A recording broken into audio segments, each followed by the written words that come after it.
Over the past 2 years since the crisis between the governor of Rivers State, His Excellency Sir Siminalayi Fubara, and his predecessor Nyesom Wike became public knowledge, I have carefully sat back and listened to every narrative of the FCT minister.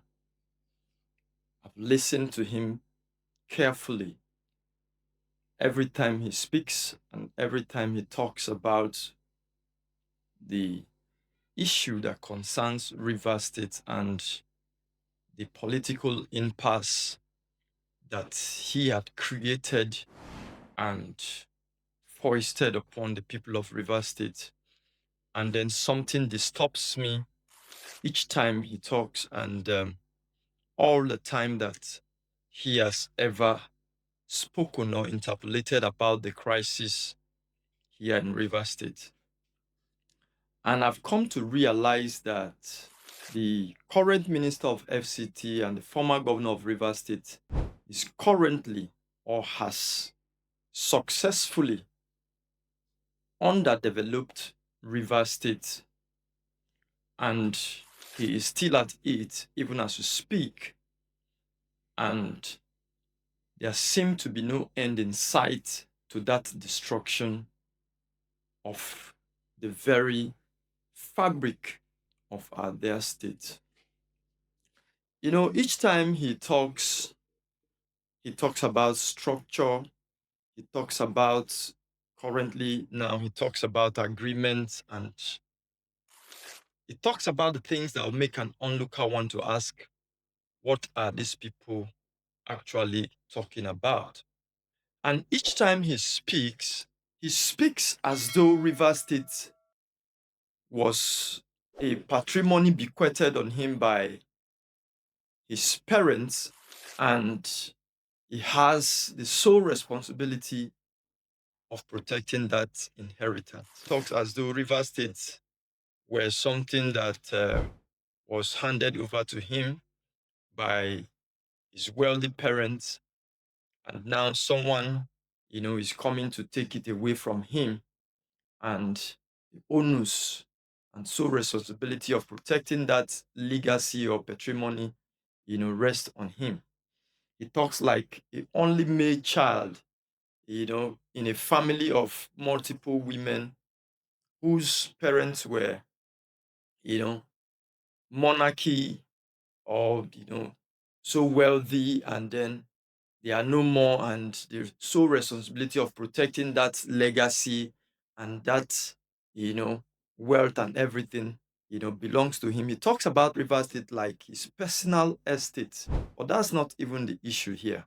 Something that bothers me is what I have been carefully taking note of for the past 2 years since the crisis between him and the governor of Rivers State became public knowledge. Every time Nyesom Wike talks, not for once had he made mention of the need for the development of Rivers State.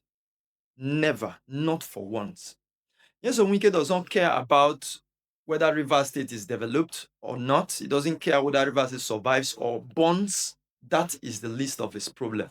Only thing that is of concern to him is how his structure, an invincible structure that probably he inherited from his parents or maybe was given to him by a celestial body, is being taken away or is being destroyed or is being dismantled, by somebody who came to take it on lease. And for that reason, he's fighting and he has to do everything, to recover that personal estate of his, who today unfortunately happens to be Rivers State. And it is very disturbing because as at today, in the year 2026, in this 21st century, in this age of artificial intelligence, in this age of information technology, when people are talking about things that can enhance the lives of their people, when people are talking about things that can further or foster rapid development of where they came from. Here in Rivers State, we have a man who cares less or absolutely not about the welfare and well-being of Rivers State. It is sad and very unfortunate. Every time you hear him talk, he talks with such audacity that suggests personal ownership of Rivers State. And I begin to wonder, Rivers State was created in the year 1967, May 27. As at then, I don't think that the man Nyesom Wike was even up to an adolescent who was taking care of himself. But today, we have men like Alfred Dieter Spiff, Kilo, Chief Rufus Ada George, even Samson Ngerigbara at some point. We have Sir Dr. Peter Odili. We had Chibike Rotimi Amechi, before he became governor. And aside from Chief Meford Kilo, who is no more, all the aforementioned people of Rivers State who led this state at one point or the other, we have never heard them claim ownership of Rivers State in such a way that Chief Barrister Nyesom Wike does. And sometimes when the minister speaks, there's something that always goes through my mind. And that has been that I always wonder, what will a man like Alfred Dieter Spiff be thinking, or the feelings that will be going through his mind when he listens to Nyesom Wike talk the way he does when he talks about Rivers State? What will a man like Chief Rufus Ada George be feeling in his heart when he listens to Nyesom Wike talks about Rivers State the way he does today? Sir Dr. Peter Odili, of course, has been, a fish on his menu table for insult, several times. Of course, Amechi, too, who gave him the leeway, to Abuja, where he solidified his, effort to become the governor of Rivers State, has never been spared. And every other person who has encountered, the current minister of FCT in one way or another in his life journey and in his political ascension, nobody has been spared of his vile and invectives. But sometime too, as a human being, I sit down and I begin to wonder, what actually does he think about Rivers State and the people of Rivers State? Rivers State does not belong to one particular person or one particular tribe or a group of persons. Rivers State belongs to each and every one of us, including those who are not Rivers State, who are residents of Rivers State, who does business here and contributes to the economy of Rivers State. Rivers State equally belongs to them. And sometimes I begin to also think, is it a case of a false sense of proximity? Whether because the government house of Port Harcourt is sitting, in Port Harcourt city that is very closer to, his ancestral home in Rumebricom. Is that the reason why sometime or most times he feels the sense of ownership, to the state of Rivers? And if that's the case, then that's a very faulty understanding or very faulty sense of ownership, because the mere fact that Port Harcourt hosts the government house or is made the capital city of the state does not bequeath the ownership of the state on any individual or any group of persons whose nativity happens to be around the city of Port Harcourt. As we speak today, there are those whose ancestral home bears serious proximity to the government house of Rivers State. where it currently is, but have not set their foot inside the government house since they were born. And that's to tell you that proximity in itself does not portend ownership. But then, what goes through the mind of the minister of the FCT and the wanton destruction that he has brought upon Rivers State? Most times we can pretend all we want, but the truth remains that with what Nyesom Wike is doing to Rivers State today, there is no meaningful development whatsoever that can actually come to Rivers State. As we speak today, you can see that the governor is trying the much that he can to try to push through the odds, to try to see how he can still bring some development and all of that. But we can all bear witness to the fact that it has been very, very difficult for him to do so. And if the minister of the FCT were to be a statesman who actually thinks about the welfare of Rivers State, the truth is that he won't be doing all the things that he has been doing.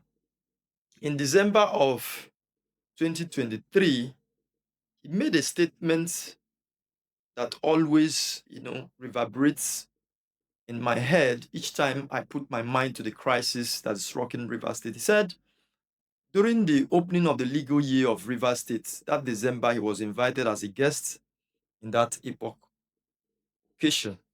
And there on the podium, he said, while referring to the governor of Rivers State, he said, I know I may not win, but even though I don't win, I will make you to suffer. And the question now is the challenges, the problem, the fight that is brought against Governor Siminalayi Fubara, that of Siminalayi Fubara or that of Rivers people? By virtue of the mandate given to him, and when he took the oath of office on the 29th of May 2023, Governor Fubara ceases to be a man of his own. Governor Fubara became a public property, a public entity of the people of Rivers State. Therefore, bears no risk of his own or injury from whatever crisis that the FCT minister had brought to the governor. Everything that is ever done to the governor of Rivers State has a direct impact on the people of Rivers State and not the person of the governor. And I expected that a man who had been the governor of a state like Rivers State for 8 years should understand these things better. And in keeping to his word, of course, he had actually made Rivers people to suffer. Not Fubara per se. Fubara is insulated from whatever.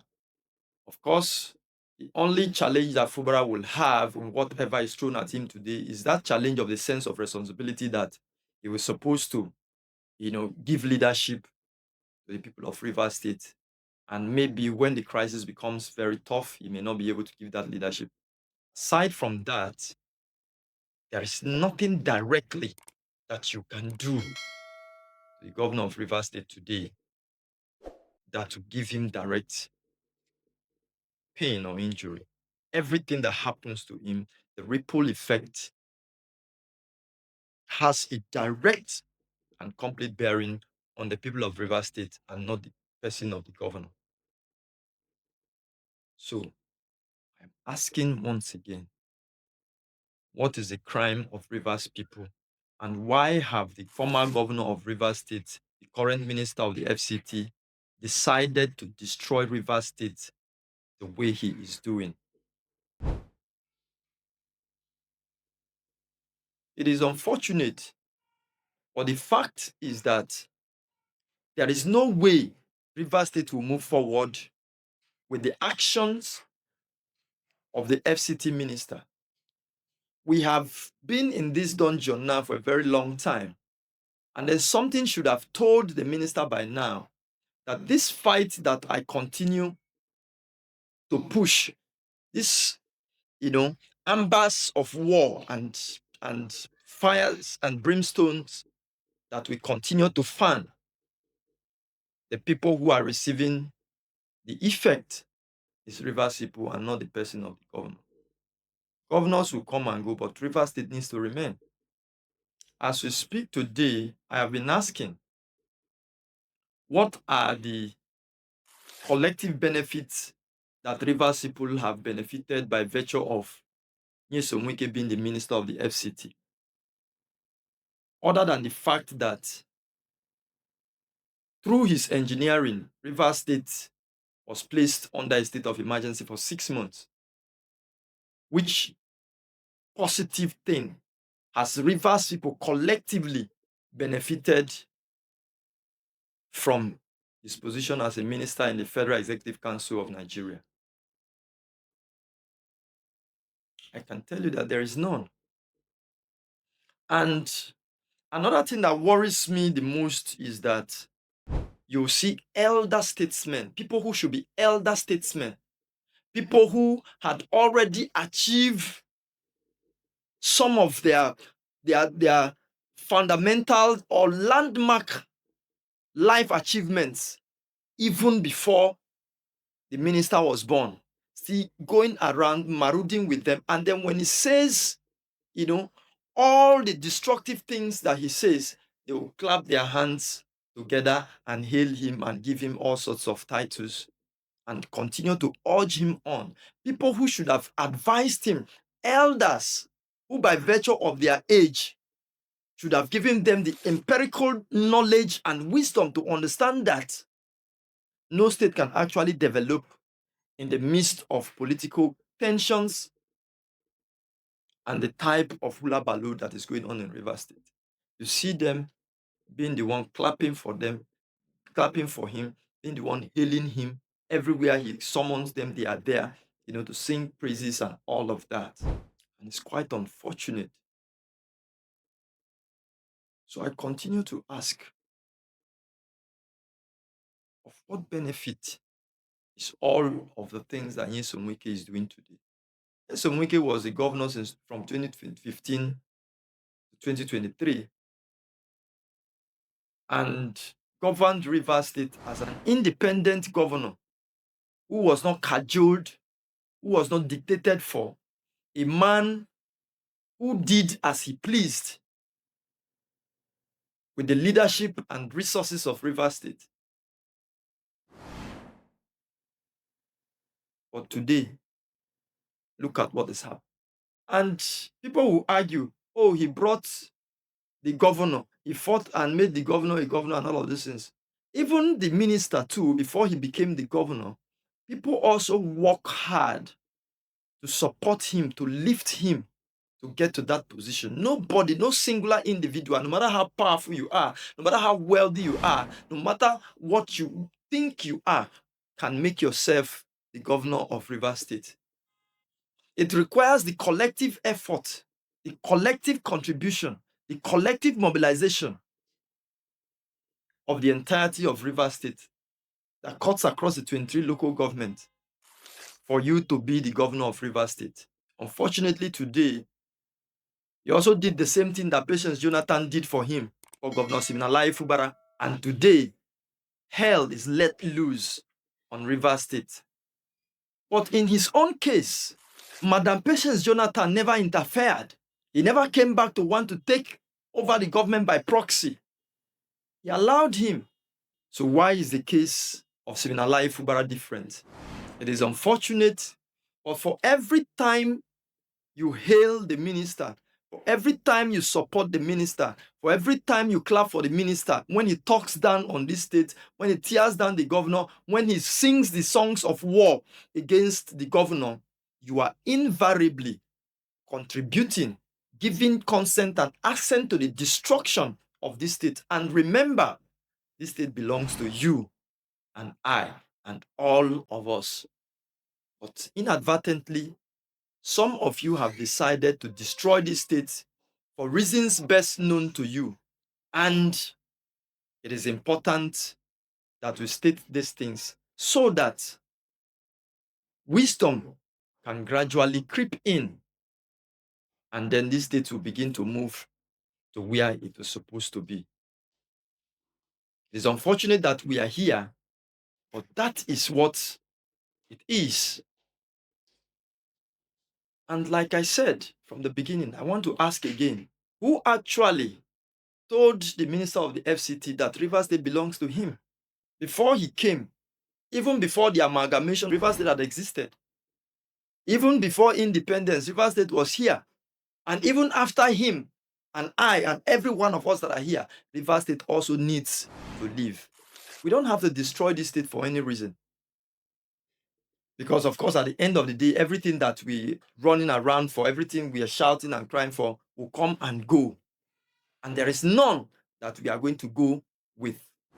So, it is important for us to continue to say these things, for us to continue to appeal to the conscience of the minister, because as it stands today, we heard all the things that he said during the Utah period.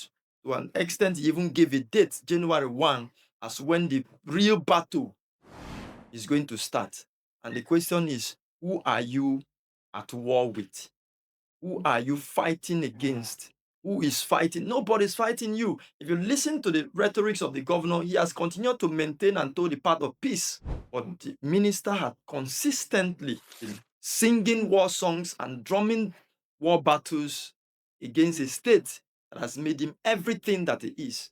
And it is important for us to start saying these things so that the world will understand, so that the world will not depend on a single story that will be against the people of Rivers State, like we saw on March 18, 2025, when that ominous state of emergency was declared here on trumped-up allegations that were non-existent. But this time is important for us to begin to shout, for us to begin to talk, so that the world will know, the world will understand who is the aggressor, who is the traducer, who is the person who wants to destroy Rivers State.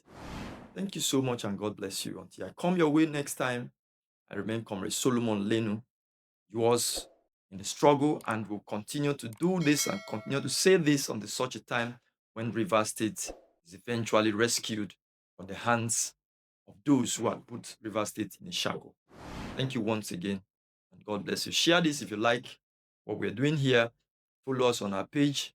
Continue to get regular updates each time we put out information, which we'll regularly do on a weekly basis. God bless you.